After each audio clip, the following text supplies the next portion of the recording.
So I've done some digging and I think I might know what may happen in Shattered Cycle. So what I'm gonna do is I'm gonna tell you what I think will happen first, and then I will show you all of my evidence, and then I'll show you how I got to my conclusion.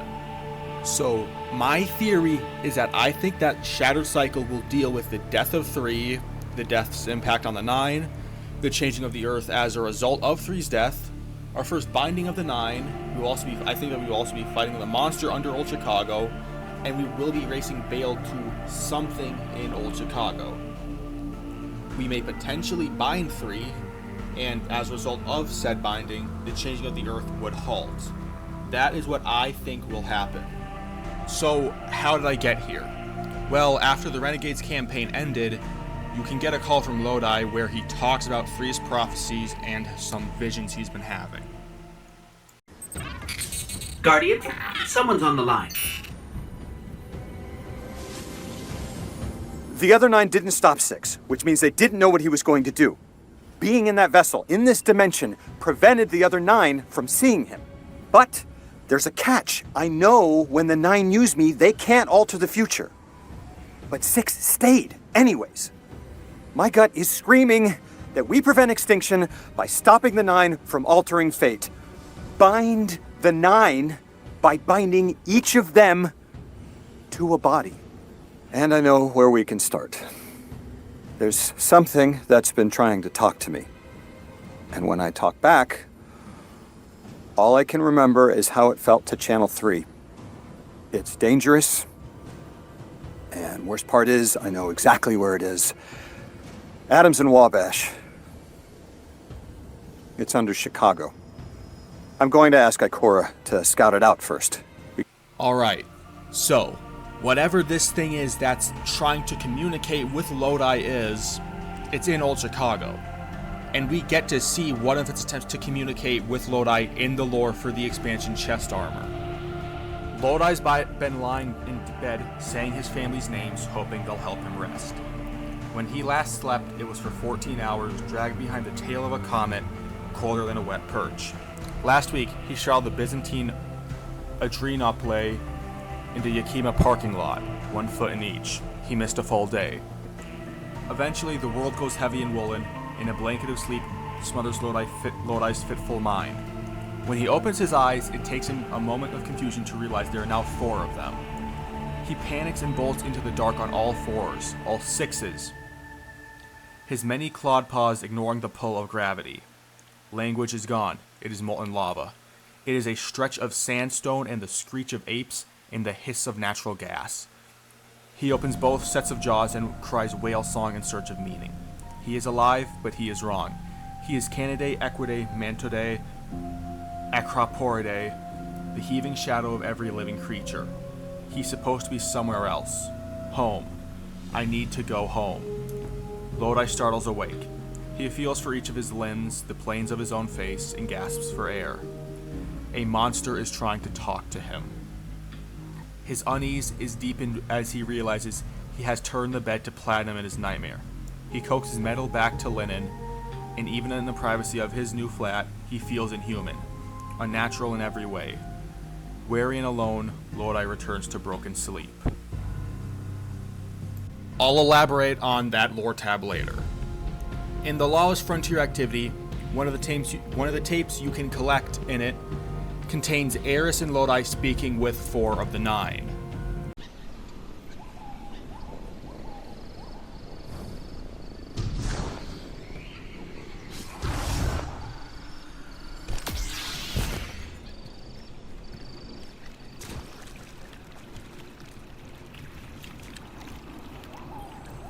Speak plainly, 4 of the 9.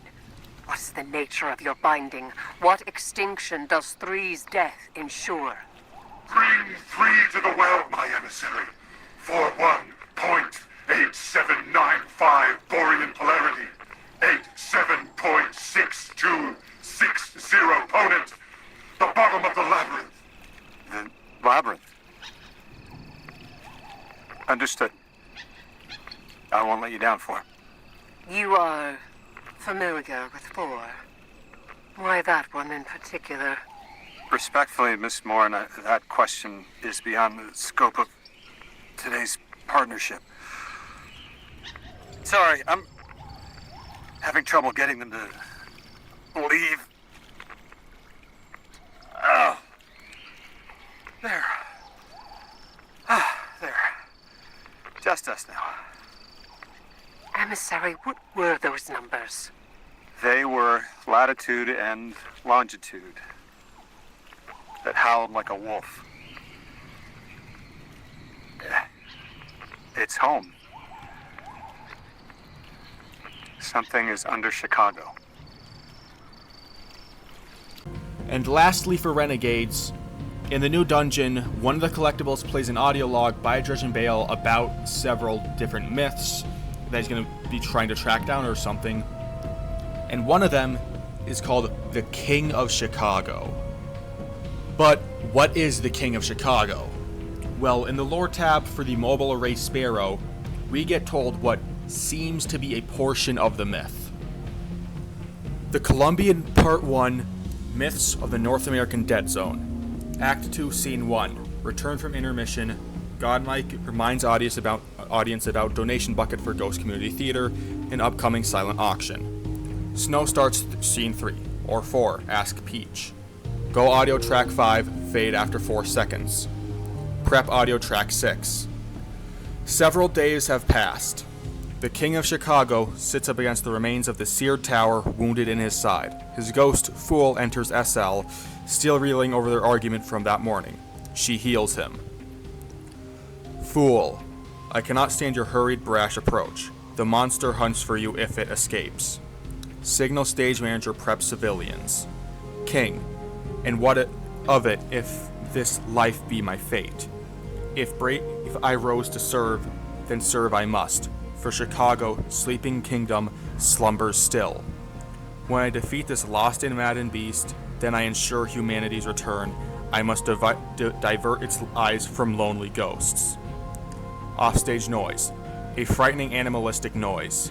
Go audio track 6. The civilians flee on stage SR and exit SL. Go civilians. Light Q28. Fool and King across DSC. Go spotlight. Fool. Nobility's like yours, it needs no crown. Is this your purpose? Then it's mine as well. Go audio track 7. Light Q29. Snow Q here? King. Then I reject Last City and my name. My title is my home, it's steel my claim. I am Chicago's king, the stalwart sword, guarding her magnificence as her lord. My heart, my city, what is it you say? Say, cry victory, for we will win today. Alright, so this is just a myth, so I don't know how much of it is true. I don't know who the guardian in this is. My first guess was Lysander, but that fell apart considering he tried to overthrow the consensus and the speaker and got banished for it, and he is currently plotting his return, so it wouldn't make sense for him to reject the last city. Plus, we don't even know if Lysander even is a guardian at all. But the monster the king is fighting is likely the same one that Lodi was being contacted by, as well as the monster that hunted Shire's fire team in the Wild Hunt chess piece flavor lore. Or text. I don't for sure exactly know what this monster is, but I think it may be related to the fourth dimension. This is because Lodi describes the monster as the heaving shadow of every living creature, and in the declaration entry of the lore book Dust, 7 describes the 9 as the shadows of our world's mass. These are, as far as I know, the only times anything has ever been described like this. Plus, in the mobile array lore, it does call the monster lost in Madden, like it's not from here. But fourth dimensional beings cannot exist in the third dimension or they will die. But I don't think it's a fourth dimensional being in our dimension, but rather a fourth dimensional being possessing a third dimensional one. As for the shape-shifting, since it does seem to be a shapeshifter, well, the 9 are able to transmutate things into different metals and such. But the 9 are the shadows of planets, and those metals are what make up planets. So they're changing things into stuff that makes up their celestial bodies, the things that they are a shadow of. The creature is described, again, as a shadow of every living creature. So maybe it's able to transmutate things into other parts of things into like parts of other living creatures, since it is the shadow of every living creature. Now, obviously, I don't know if that's true, it's just a theory, but I feel like those connections just can't be ignored. There are also one or two things left in Old Chicago. A Golden Age Hawkeye predecessor that developed gravity weapons that Shira learned about when investigating if Hawkeye and Braytech were collaborating, that's in the Icebreaker lore tab. She also found a symbol on the door there, the same one on the magazine of Revision 0. And the other thing in Old Chicago is the Department of External Observation's headquarters. They might be the same thing, especially since in the Ikora cutscene we can see the blueprints for Graviton Lance, indicating the whole gravity weapons lab thing. However, the symbol on Revision 0, which is likely that Foundry logo, like the Golden Age Foundry logo, and the DEO logo, they don't look alike at all. It is possible that the DEO changed sometime after Lodi got pulled into the future, but I don't know for sure again. Also, the monster, I feel, could possibly be related to the DEO since their headquarters are in Old Chicago, along with the monster. But anyways, that's it for Old Chicago. But now, what about the title? What cycle is Shattered? Well, the first place I looked for the answer was the Epochs and Orbits lore book, and in it, in 8's lore card, I found the following, quote, Gardener equal unending sapient nourishment. We equal one cycle, end quote. So after that, I looked at the definition of cycle, and I found that one of the definitions of it is a complete set or series. The shattered cycle is the 9. The death of 3 is what left the set incomplete. It shattered the cycle. The expansion is about the impact of the death of 3. And with all of that evidence, how did I come to my conclusion? Well, we already know that we're going to be going to Old Chicago, and 4 told Lodi to bring 3 to Adams and Wabash. That's how I got the idea of we're going to be binding 3. Lodi also did say that he was certain the first time that we will bind is there, more proof towards the binding of 3. But 3 is dead, so we can't bind him, right? I don't think that's the case. In the Edge of Fate and the Mission Criticality, Lodi was able to commune with 3 while 3 was dead. So I don't think it's too much of a stretch to say that binding 3 might be possible still. And I do think that this would partially resurrect 3 a bit. Not enough to undo all the changes Earth is undergoing or enough to be able to speak, but just enough to halt the changes. Because 3 would basically just be in a coma, basically. Now, who would we bind 3 to, though? And I don't know this for sure. I think the most likely candidate is probably either the King of Chicago or the monster under Old Chicago.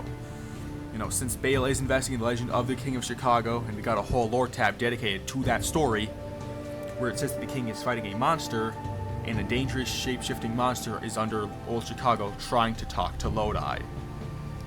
So in conclusion, I think that Shattered Cycle will deal with the death of 3, the impact of 3's death on the 9, the changing of the Earth as a result of 3's death, our first binding of the 9, and we will be racing Bale to something in Old Chicago, which might be the monster, which we will likely fight.